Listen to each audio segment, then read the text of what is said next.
नमस्कार। सुनिए जरा, मैं आपका स्वागत है। मेरा नाम है रोहित दुबे और मैं आपको सुनाने जा रहा हूँ राजेंद्र यादव द्वारा लिखी सारा आकाश के दूसरे खंड का 7वां अध्याय। 2 दिन में ही मेरे लिए घर की सारी दुनिया बदल गई। हर एक का व्यवहार कुछ नया नया सा लगने लगा। इसे कुछ कुछ महसूस तो मैं भी कर रहा था, लेकिन सबसे पहले इसे बताया प्रभा ने ही। उस दिन आते हुए मुझे देर हो गई। आशंकाओं से कांपते हुए ही घर में पांव रखा कि बाबूजी से सामना पड़ गया। वे मजदूर के सिर पर लकड़ियां लदवाए चले आ रहे थे। झोले में कुछ सब्जियां लटकी थीं। यह उनकी आदत थी। जब भी बाहर लकड़ियां या गेहूं खरीदने जाते तो झोला साथ ले जाते और किसी सब्जी वाले का आखिरी सामान सस्ता सा ले आते। वे दिन भर खाली रहते, इसलिए लकड़ी, गेहूं या घर का अन्य सामान ले आते। अक्सर हम भाइयों में उसको लेकर भी झगड़े हो जाते कि ये सारे सामान कौन लाए। सबको अपनी अपनी पढ़ाई महत्वपूर्ण लगती थी और सबको डर था कि आते जाते क्लास का कोई लड़का या अध्यापक देखकर क्या सोचेगा। जैसे ही बाबूजी को देखा कि मेरे प्राण सूख गए। पिछले दिनों तो मेरी यह आदत हो गई थी कि चुपचाप दबे पांव ऊपर चला जाता और वहीं अलग थलग रहता। इसलिए जब भी किसी से मुलाकात होती, वह या तो बाहर आते जाते या नहाने खाने के लिए नीचे उतरते चढ़ते। सोचा अब उस दिन का गुबार बाबूजी दोबारा निकालेंगे, लेकिन मुझे देखते ही वे बोले, बड़ी देर लगा दी समर। आखिर बहू खाने को भी तो बैठी रहती है। खाना वाना खाकर ही घूमने निकल जाया करो ना। फिर ठंडा खाना शरीर को लगता भी तो नहीं है। बाबूजी के स्वर के इस वात्सल्य को तो जाने कब से मैं भूल ही चुका था। सुनकर शरीर ऊपर से नीचे तक रोमांचित हो आया। मैं तो डांट खाने के लिए तैयार था। इस अपनेपन के स्वर से मन डर से दहल उठा। भगवान जाने क्या होने को है। लेकिन प्रभा ने जल्दी ही मेरा डर निकाल दिया। उसने बताया, अब तो घर वालों का रवैया हमारी तरफ से बड़ा उदार होता चला जा रहा है। मैं चौंका। दोपहर वाली बात याद आ गई। क्यों, कोई खास बात हो गई क्या? मैंने पूछा। नहीं, खास बात तो नहीं, वैसे ही हर बात मैं देखती हूँ। पहले जिन बातों पर बुरी तरह कलह होती थी, अब उनको तुम्हारी अम्मा जी और भाभी जानबूझकर तरह दे जाती हैं। अब तो अम्मा बात बात में कहती हैं कि वह सहारा दे देगा तो मुसीबतें कुछ कम हो जाएंगी। कल पूछ रही थी कि कपड़े वपड़े तो है ना तेरे पास। भाभी ने बेटी को आइसक्रीम ली तो मेरे भी पीछे पड़ने लगी कि तुम भी खा लो। अच्छा, मैं चुप हो गया। हाँ, यही तो परिवर्तन मैं जब से महसूस कर रहा हूं और घर वालों का यह नरम व्यवहार ही मन को डर से दहला देता है। काफी देर तक कुछ नहीं बोला तो प्रभा ने झकझोरा। क्यों, क्या सोचने लगे? गहरी सांस लेकर कहा, कुछ नहीं प्रभा, अब तुम बताओ मैं इन घर वालों को कैसे समझाऊं कि मैं अभी घर की कोई मदद नहीं कर सकता। ये है कि मुझ पर ही सारी आशा लगाए बैठे हैं। मैं तो कहता हूं अपना और तुम्हारा ही खर्च निकलता चला जाए, यही बहुत है। कम से कम हम लोग घर पर बोझ तो नहीं रह जाएंगे। अपने को अलग कर लेंगे। फिर इस बार बीए की पढ़ाई है, हंसी खेल तो है नहीं।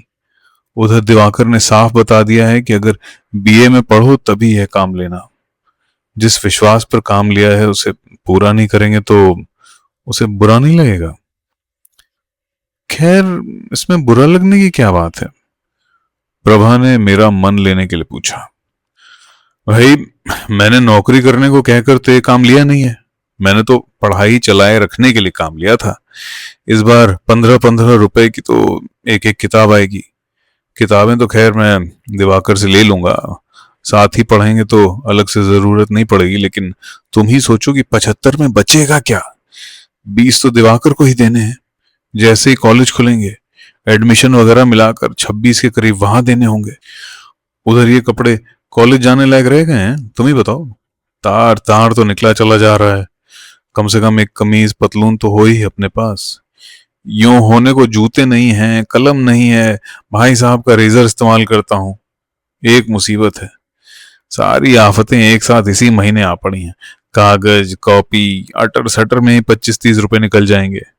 फिर सोचता हूँ कि तुम्हारे लिए एक आध धोती ब्लाउज भी ले आऊं। तुम मेरी बात बीच में क्यों ले आते हो?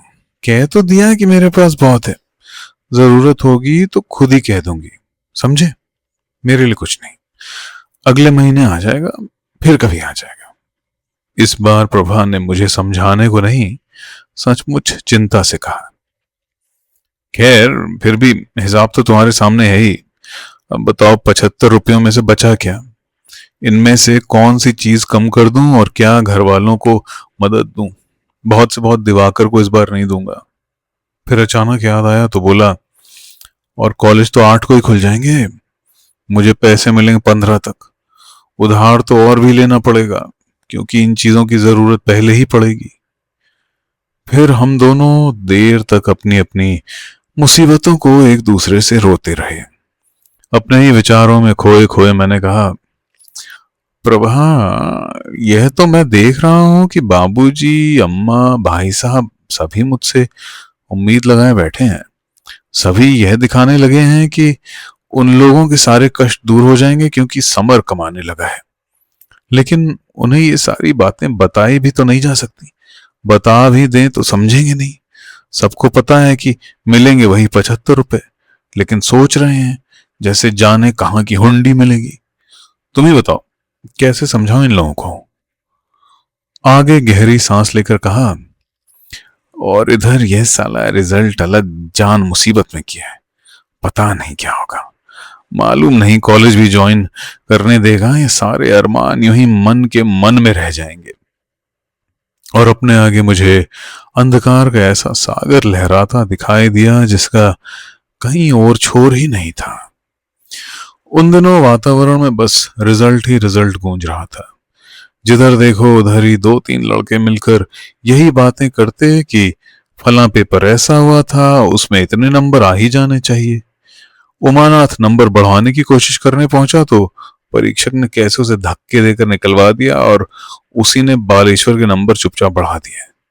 निकल आया कोई ताऊ, उसकी गर्दन दबाने वाला। मैं सुनता और कान दबाकर आगे बढ़ जाता।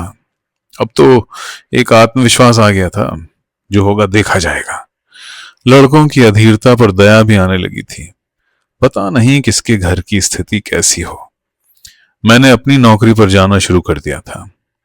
अभी तो स्कूल कॉलेज नहीं खुले थे, इसलिए सोचता था जब तक हो सके प्रभा को कम से कम कष्ट दिया जाए, फिर तो मजबूरी हो ही जाएगी। अब तो सुबह बिना खाए भी जा सकता था, 11-12 बजे तक लौट ही सकता हूं। जब वहां से सीधे कॉलेज जाना पड़ेगा तब तो बेचारी को सुबह 3:30-4 पर उठना होगा ही। वैसे भी बेचारी 24 घंटे बैल की तरह जुती ही रहती है। सुबह से लेकर रात के 11-12 तक मैंने तो उसे कभी खाली नहीं देखा। लेकिन लाख चालाकी बरतने और बड़े बेमालूम तरीके से सुबह उठने के बावजूद उसे जाने कैसे पता चल जाता और वो खुद भी उठ बैठती। मेरे बड़े अनुरोध पर जरा सी देर यूं ही सोती या सोने का बहाना करती रहती। मैं जानता था कि मेरे बाहर निकलते ही वह उठकर काम में लग जाती होगी। मुझे बड़ी कचोट होती। अब मेरे जल्दी उठने से उसे भी उठना पड़ता है। पहले कम से कम 6 बजे तक सो लेती थी। काम पर पहुंचने का तरीका भी बड़ा दिलचस्प था। हमारे शहर में 2 स्टेशन थे। एक हमारे घर के पास पड़ता था और एक उधर जहां मुझे काम करने जाना होता। सुबह एक गाड़ी जाती थी और बीच में कहीं रुकती नहीं थी। मुश्किल से 5 मिनट का रास्ता था।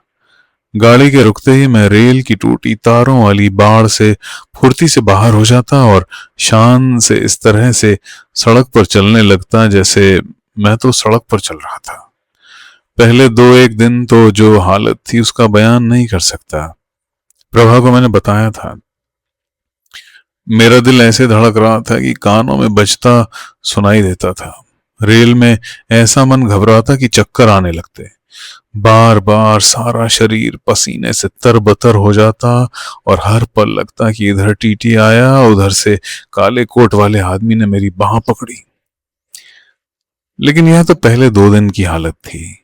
इसके बाद तो हिम्मत बढ़ गई और मैंने तरह तरह के बचाव के पैंतरे सीख लिए। गाड़ी के चलने तक मैं निहायत ही तटस्थ की तरह ही घूमता रहता, मानो किसी और गाड़ी का इंतजार कर रहा हूं या किसी और काम से आया हूं।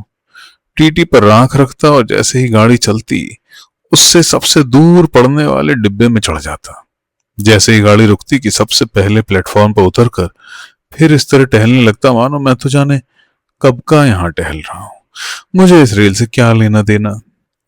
इस तरह रेल का यह सफर एक मनोरंजन भी रहता था और एक भारी मुसीबत से छुटकारा भी इसकी वजह से मिल गया था।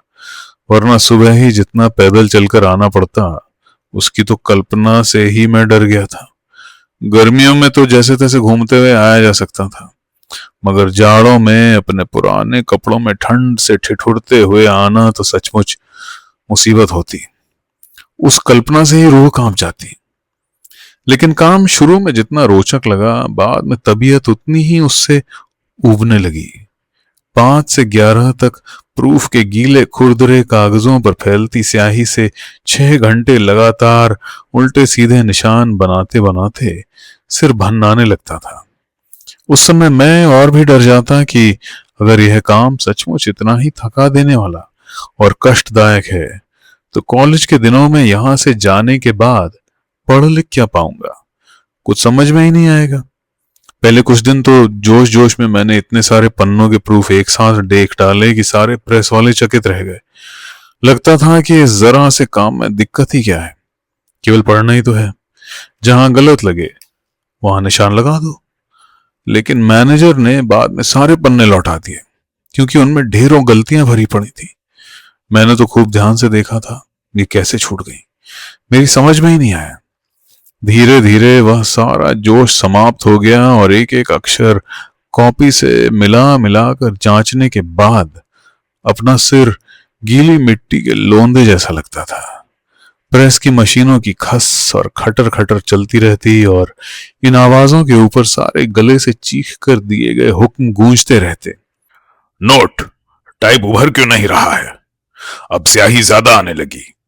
अब देख क्या रहा है मुंह फाड़कर? कागज लगा। मैनेजर अपनी स्याही लगी पतलून में दोनों हाथों को ठूंसे पास आकर खड़ा हो जाता और मुझे प्रूफ देखते हुए देखता रहता।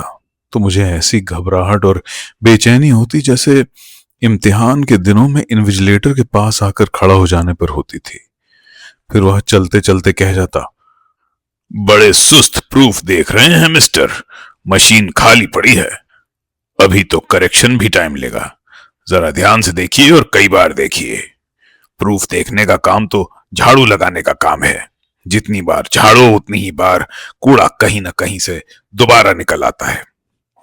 इसके अलावा और जिधर देखो उधर ही कलोंच स्याही छाई रहती। एक तरफ सुमेरा बैठा बैठा पानी में भिगो भिगो कर कुछ कूटता रहता और दूसरी तरफ मशीन मैन 2-4 ईंटों का चूल्हा बनाकर स्याही औटाया करता। सरेस की बदबू से उबकाई आती रहती और मशीनों से टपकती काली तेलदार कीचड़ अदबदा कर कपड़ों पर लग जाती। सिंधी होटल का लड़का हर 10 मिनट बाद अपने गिलासों को तारों के लटकन में लगाए कभी किसी को और कभी किसी को चाय देता रहता, या मैनेजर के पास छपाने के लिए आए ग्राहकों की खातिर के वक्त सुमेरा उसे आवाजें दिया करता। लेकिन वहां काम करने वाले लोग इतने दिलचस्प थे कि मन ऊबता नहीं था। पहले तो बड़ा अजनबी अजनबी सा लगता था, लेकिन जल्दी ही वे मुझे अच्छे लगे। टाइपों को केसों में डिस्ट्रीब्यूट करते या कंपोज करते हुए बड़े रस ले लेकर किसी की लड़की की प्रेम कहानी, अपने पड़ोसी की व्यभिचार कथा, काल्पनिक या कई सिनेमाओं के घालमेल से तैयार किए गए अजीबोगरीब किस्सों का बखान हुआ करता। चाहे बात सिनेमा की हो या अपने जीवन की, सबके पास विषय एक ही था, अपने अपने सेक्स अनुभवों का वर्णन। उनमें एक लड़के ने मेरा ध्यान अपनी ओर अक्सर खींचा। वह अक्सर ही चुप रहता था और उसके चेहरे बोलचाल के ढंग को देखते ही लगता था कि वह किसी शरीफ घराने का है। अक्सर चुप ही रहता था, मानो अपने को इन सबके स्तर के साथ मिलाने को तैयार ना हो। बुढ़े मशीन मैन ने बहुत कम सिनेमा छोड़े थे और उन लोगों के सारे किस्से मैं रोज प्रभा को आकर सुनाया करता। जब 12 बजे की कड़कती धूप में पसीने से तरबतर घर आता तो भूख के मारे चक्कर आ रहे होते, लेकिन गर्मी के कारण 2 गिलास पानी चढ़ा लेता और फिर देर तक खाना खाने की इच्छा नहीं रहती। खाना मैं ऊपर ही मंगा लेता। प्रभा मेरे लिए इतनी देर भूखी बैठी रहे, यह बात मुझे कोंचती थी। इसलिए पहले ही दिन मैंने कहा था, ये तुम्हारी क्या बेवकूफी है प्रभा, इतना पढ़ लिख कर भी तुम हो वही मूर्खी। 1 बजे तक मेरे लिए बैठे रहने की क्या जरूरत है? वक्त पर खा लिया करो ना, दिन भर काम करती रहती हो। मैं तो अपने वक्त पर ही खाती हूँ, तुम समझते हो तुम्हारे लिए इतनी देर बैठी रहती हूँ? घर के कामकाज से छुट्टी अब मिलती है। और प्रभा मुंह बनाकर कहती, बड़े खूबसूरत हो ना जो तुम्हारे लिए इतनी देर बैठी रहूंगी। यहाँ खाने के लिए किसी की राह नहीं देखते। नहीं देखते तो पहले क्यों नहीं खा लेती? उसकी चालाकी पर मुझे अच्छा लगा। आई खूबसूरत की बच्ची, मिलाकर देख लो, तुम्हारे घर वालों में सबसे ज्यादा खूबसूरत हूं। एक से एक वनमानुष रखे हैं सब। हमारे घर वालों को अगर कुछ कहा तो बुरा हो जाएगा। हाँ हाँ, नहीं तो जब तक कुछ कहे नहीं सिर पर ही चढ़े आते हैं। उसने त्योरियों पर बल डालकर आंखें तरेरी। हम भी तो देखें कि कहकर ही कोई किसी का क्या कर लेगा। मैंने चिढ़ाया, तो हम चलते हैं, तुम यहां अकेले बैठकर बको। वह झमक कर उठकर चल दी। एक तो अम्मा जी जेठानी जी की जली कटी सह कर यहाँ इनके पास बैठो और यहाँ फिर ये सब बकें। हम ही तो फालतू मिले हैं। और उसका गला भर्राया ही था कि घूंट भरकर उसने सारी बात को परिहास बना दिया। तुम भी तो तभी ठीक रहते हो जब बाबूजी हल्ला मचाते हैं। मैंने मनाने के ढंग से उसका हाथ पकड़ लिया। मेरा क्या गया? तुम ही हो रही थी लाल उस वक्त, जैसे सिंदूर में नहला दिया हो। ओहो, अपनी नहीं बताएंगे कि कांप रहे थे, गले से आवाज नहीं निकल रही थी और अब शान ऐठ रहे हैं। वह उस दिन की बात से हंस पड़ी। अच्छा छोड़ो भी, तुम भी क्या बेकार की बातें लेकर बैठे हो। आओ हम लोग खाना खाएं। मैं उसका हाथ थाली की ओर खींचकर उससे जबरदस्ती रोटी तोड़वाने की कोशिश करने लगा। है, तुम मुझे जिंदा नहीं रहने दोगे? कोई देखे तो घर से बाहर ही ना निकाल दे। साथ साथ खाना खा रहे हैं। उसने डरते हुए बाहर की ओर देखा। अच्छा बको मत, खाओ चुपचाप। मैंने उसे डांट दिया। मन में सोचा, एक तो बेचारी इतनी देर तक बैठी रहे और फिर साथ खाने का सुख भी ना पाए। आंखों के आगे भविष्य की वह तस्वीर कौंध गई जब हम और वह मेज पर बैठकर साथ साथ खाया करेंगे। जंगले से झांकती हुई वह मेरे कॉलेज के खाली पीरियड्स के लिए प्रतीक्षा किया करेगी। एक खोई खोई सी मुस्कुराहट उसके चेहरे पर भी उभरी। लगा कि कुछ इसी ढंग की तस्वीर उसके दिमाग में भी कौंधी। उसने उठकर किवाड़ बंद कर दिया। अच्छा पहले किवाड़ बंद कर लें। और फिर एकदम बच्चों की तरह कंधे हिलाकर मचल कर कहने लगी, हमें तो शर्म लगती है साथ खाते। पिटोगी अगर ये शर्माने वरमाने का बहाना किया, समझी? वो उठने की कोशिश करने लगी तो मैंने फिर खींचकर बिठा लिया। और उस समय सारा घर स्तब्ध रह गया जब सुना कि मैं तो जैसे तैसे सेकंड डिवीजन में पास हो गया, लेकिन अमर का कहीं नाम ही नहीं निकला। घर की वह तस्वीर अभी भी मेरे सामने है। अमर एक ओर बैठा सुबक रहा था। सारे घर में मुर्दनी सी छाई थी। इस चोट की गहराई के सामने मेरे पास होने की खुशी को किसी ने महसूस ही नहीं किया था। उसे अब फिर 1 साल नए सिरे से पढ़ाना होगा। इस कल्पना की विभीषिकाएं सबकी आंखों के सामने नाच रही थीं। बाबूजी पहलवानों की तरह दोनों हाथ छाती पर बांधे उद्वेग से इधर से उधर टहल रहे थे। उल्लू के पट्टों से कहते थे कि पढ़ो पढ़ो, पर इन सालों को फुर्सत कहाँ। एक की शादी क्या कर दी, हाथ से ही चला गया। बड़े छाती ठोक कर कहते थे, बाबूजी आपको क्या है, मैं चाहे जो करता रहूं लेकिन फर्स्ट डिवीजन ना आए तो कहना। अब ले चाट सेकंड डिवीजन को रख कर। और अमर जी तुम तो साफ सुन लो बात, मेरे तो बस का है नहीं कि हर बार रुपया तुम्हारे ऊपर पानी की तरह बहाऊं। तुम्हें अपनी मटर गश्ती से फुर्सत हो तो पढ़ने लिखने में भी मन लगे। पढ़ना है तो अपने बूते पर पढ़ो, वरना भीख मांगो। प्रभा ने बताया कि भाभी वैसे तो अपने अमर लाला जी के फेल होने पर बड़ा दुख प्रकट करती नहीं, उन्हें सांत्वना बंधाती रही, लेकिन भाई साहब से कह रही थी कि अच्छा अंधेर है इस घर में, एक तो दिन रात हड्डे पेल पेल कर इन मुस्टंडों को पालो पढ़ाओ, और इनको इतना तक ख्याल नहीं कि अगले के भी तो बाल बच्चे हैं, इसके आगे भी तो जिंदगी पड़ी है। तब फिर भाई साहब ने समझाया, चुप रहो, हमारी जिंदगी तो सिर्फ इसी काम के लिए बनी है कि बैल की तरह कमाएं और इस गड्ढे में डालते रहें। और इसके बाद वे रो पड़े थे। भाई साहब का दुख मुझे बहुत गहराई तक मत गया। सारे घर वालों के तानों और विरोधों के बावजूद मैं दिवाकर के साथ जाकर बड़ी मुश्किल से अपना नाम कॉलेज में लिखा आया। कॉलेज में भर्ती होने के लिए लड़कों की जो धक्कम पेल थी, जो सिफारिशें और तिकड़में थीं, उन्हें देखते हुए तो कहना चाहिए कि इस सबके मुकाबले पास होना कतई कठिन नहीं है। उस समय तो यही लगता था कि किसी तरह एडमिशन की है वैतरणी पार हो जाए तो जीवन सफल हो।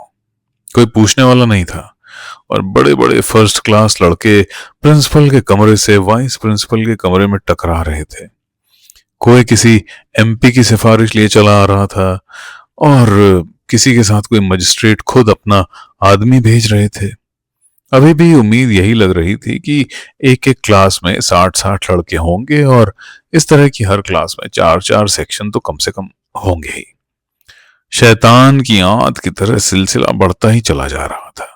साइंस आर्ट्स के हिसाब से पहले क्लासों को बांटो, फिर A B C D sections.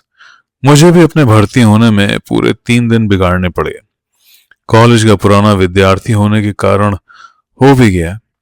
मुसीबत तो बेचारे फर्स्ट ईयर वालों की थी, लेकिन ताज्जुब यह था कि घर में एडमिशन से पहले उठा हुआ बवंडर और विरोध 2 दिन में कैसे जादू के जोर से कहीं उड़ गया। सबसे ज्यादा अमर के दाखिले में दिक्कत हुई।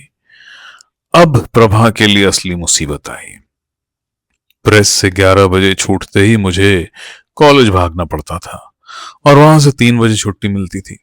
हमारा आखिरी पीरियड 3 बजे ही पड़ता था।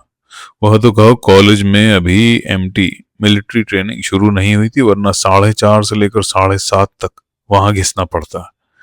ना जाओ तो 8 आने फाइन दो।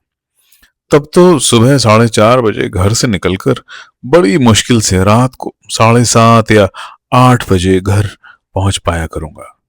खाने की समस्या फिर बुरी तरह सामने आ गई। प्रभा ने कहा, तुम क्यों बेकार सिर खपा रहे हो? मैं कह तो रही हूं कि सुबह 3 बजे उठकर कुछ बना दिया करूंगी। एक तो तुम यूं ही सारा दिन काम में जुटी रहती हो, फिर ऊपर से ये 11:30 बजे सोकर 2:30-3 बजे सुबह उठोगी। आखिर तुम्हारा इरादा क्या है? मैंने नकली गुस्से से कहा, साफ ही कह दो ना, मैं तुम्हें यूं ही मार दूं। ओहो, जरा सा काम करने में नहीं मरी जाती हूं, और काम क्या मुफ्त करूंगी? कह देती हूं, सारा बदला चुकाना पड़ेगा। मैं उसके इस ढंग और अदा पर रीझ गया। गदगद कंठ से बोला, देखो, जिंदा रहा तो पाई पाई चुकाऊंगा। सब कुछ इसलिए तो कर रहा हूं कि तुम्हें ठीक से रख सकूं, नहीं तो 4 बजे से रात के 10 बजे तक जुता रहूं। मुझे क्या दौरे आते हैं? फिर अचानक संभल कर कहा, नहीं मतलब जो कुछ भी हो, 3 बजे तुम्हें किसी भी हालत में नहीं उठने दूंगा। अच्छा, ऐसा क्यों नहीं करती कि रात को बना कर रख दिया करो? लेकिन सुबह तक बासी हो जाएगा ना। नहीं होगा बासी, और सुबह 10 बजे प्रेस में तो खा ही लिया करूंगा। इतनी देर में क्या बासी हो जाएगा? मुझे लगा प्रभा जैसे राजी हो गई। बोली, और दिन भर उस बर्तन को साथ लिए घुमा करोगे? साथ लिए तो बहुत घुमा, वहीं कहीं प्रेस में रख दिया करूंगा, लौटते वक्त उठा लाया करूंगा, एकदम पास ही तो है। लेकिन उसने एकदम टाल कर कहा, अरे जी, कुछ नहीं होता, सुबह ही बना दिया करूंगी। गरम गरम खाना खाकर जाया करोगे तो जरा स्मार्ट भी लगोगे। कहते हैं बासी खाना खाने से ना दिमाग ठस हो जाता है, सारा दिन आलस से रहता है। फिर एकदम याद करके जरा उम्गे स्वर में बोली, और हाँ, एक बात बताएं, अम्मा ने कह दिया है कि अगर खाना ले जाओ तो ढंग के 4 पराठे सेक दिया करो। बाहर कोई दोस्ती खाने बैठ जाए या देखे भाले तो रोटी अच्छी नहीं दिखती। अच्छा, ये मुझे नहीं मालूम था, मैंने चिंता भरे स्वर में कहा। प्रभा, मैं सारे घर को जानता हूं, ये सब इसलिए है कि मुझे 10-11 को तनख्वाह मिलेगी। नहीं तो मैंने जो कॉलेज के लिए कपड़े बनवाए हैं वे, या किताबें कॉपियां और फीस, तुम समझती हो सब यूं ही चुपचाप हो जाता? एक एक चीज पर हत्या हो जाती, हत्या। अब तुम ही बताओ, इन्हें उनमें से क्या दूंगा? अच्छा, एक काम करें, तुम किसी तरह भाभी को इस महीने के हमारे सारे खर्चे का हिसाब दे सकती हो। सो मेरी खोपड़ी पिटे और तुम अपने अलग खड़े तमाशा देखो। तुम ही तो अकेले चालाकी हो ना। अम्मा दांत किटकिटा कर कहेंगी, कसम की कमाई का हिसाब दे रही है। तो फिर तुम ही बताओ, कैसे समझाया जाए? वैसे तो मैंने अब जान लिया है कि खाने के सिवा घर वालों पर बहुत ही कम खर्च रखेंगे, लेकिन देखें आगे क्या होता है। और एक बार गहरी सांस इस तरह अपने आप फूट पड़ी कि सारा वातावरण आर्द्र हो आया। कुछ देर की चुप्पी के बाद मैंने सिर झटक कर कहा, प्रभा, मेरे तो जी में आता है कि छोड़ो इस सारी आफत को और मारो इस मुसीबत को गोली। किस चक्कर में जाकर उलझ गए, न दिन को चैन न रात को आराम, फिक्र के मारे दिन रात की परेशानी। सुबह 4 से लेकर रात के 10 बजे तक पागलों की तरह इधर और कभी उधर भाग रहे हैं। कहीं अपने आनंद से क्लर्की करेंगे और 60-70 रुपए महीने में मस्ती फटकारेंगे। सुबह 10 बज जाएंगे और 5 बजे घर हाजिर हो जाया करेंगे। ज्यादा से ज्यादा फाइलें तो लानी पड़ा करेंगी। प्रभा ने हमदर्दी से मेरा चेहरा देखा, लेकिन मुसीबत सिर्फ रुपयों की ही तो नहीं है, उतना तो तुम्हें अभी भी मिलता है। असली मुसीबत तो यह है कि हमारे सपने बहुत ऊंचे हैं, भविष्य के नक्शे बिल्कुल अलग हैं। यही तो सारी मुसीबतों की जड़ है। लेकिन वह सपने मेरे अकेले के ही तो नहीं है, मैंने परेशानी से कहा। अब तुम ही बताओ कि इन सपनों को कहां ले जाएं? दिल है तो सपने भी हैं। आज तुम कैसी बातें कर रहे हो ये सब? प्रभा प्यार से झड़क कर बोली, अरे जरा सी मुसीबत है, दूर हो जाएगी। सपनों का सुख भी तो हम ही उठाएंगे। उनके लिए जरा सी तकलीफ भुगत लेने में हर्ज ही क्या है। और चाहे तुम्हारे साथ कोई हो या ना हो, मैं तो हूं ही। उसने मेरे कंधे पर हाथ रख दिया और मेरा हृदय इस तरह गदगद हो आया कि मन हुआ उसकी गोद में सिर रखकर रो पड़ूं, या किसी स्वर्ग की शाप भ्रष्टा देवी है जो अपना समय गुजारने यहां चली आई है। अगर यह मेरी हिम्मत को न ललकारती रहती तो क्या मैं इस सब को पार कर पाता? कभी नहीं, कभी नहीं। मैं तो जाने कब का टूट चुका होता। भर्राए गले से मैंने पूछा, अच्छा प्रभा, एक बात बताओ, इतने कष्टों, मुसीबतों और निराशाओं में भी तो तुम्हारा दिल नहीं घबराता? जिन दिनों में बोला नहीं करता था और तुम्हें तंग भी किया करता था, उन दिनों जरा देर को भी तुम्हारे मन में पराजय की भावना नहीं आई थी? मैं, उसने निहायत ही आत्मविश्वास भरे लहजे में कहा, मुझे तुम अभी नहीं जानते। मुझ में बहुत ज्यादा जीवनी शक्ति है। इससे भी ज्यादा मुसीबतों में मैं विचलित नहीं हो सकती। विवाह से पहले बड़ा डर लगा करता था कि आगे जाने कैसे होगा। लगता था कि किसी भी मुसीबत को मैं सह नहीं पाऊंगी। अब जब देख लिया है कि तकलीफ किसे कहते हैं, तो लगता है कि बस इसी के लिए इतना डरना था। और शायद अध्यापिकाओं जैसी अपनी इस भाषा पर वह खुद ही लजाकर नीचे देखने लगी। मुझे लगा जैसे उसके चेहरे से एक तेजोज्वल अरुणाभा फूट फूट कर ज्योतिर्मंडल सा बना रही है। नहीं प्रभा, मैं कोई हारा थोड़े हूं, मैं तो यूं ही कह रहा था। तू देखती रहना, मैं सब करूंगा। मैं तेरे लिए क्या करता हूं, क्या कर सकता हूं, अभी तुझे पता ही नहीं है। और अपने रोमांचित हाथों से मैंने उसके दोनों कंधे पकड़कर उसका सिर उठा दिया। उसके झुकी पलकों वाले चेहरे को देखकर एक अजब सा ख्याल मन में आया। मान लो इस बीच ही यह मां बन गई तो। और मुझे लगा मेरी बात को जाने कैसे वह समझ गई है, और उसका चेहरा पहले से भी गुलाबी हो आया है। तो मित्रों, ये था उत्तरार्ध का 7वां अध्याय। लाइक, सब्सक्राइब और शेयर करना मत भूलिएगा। अगला अध्याय हम जल्दी लाएंगे। सुनने के लिए धन्यवाद।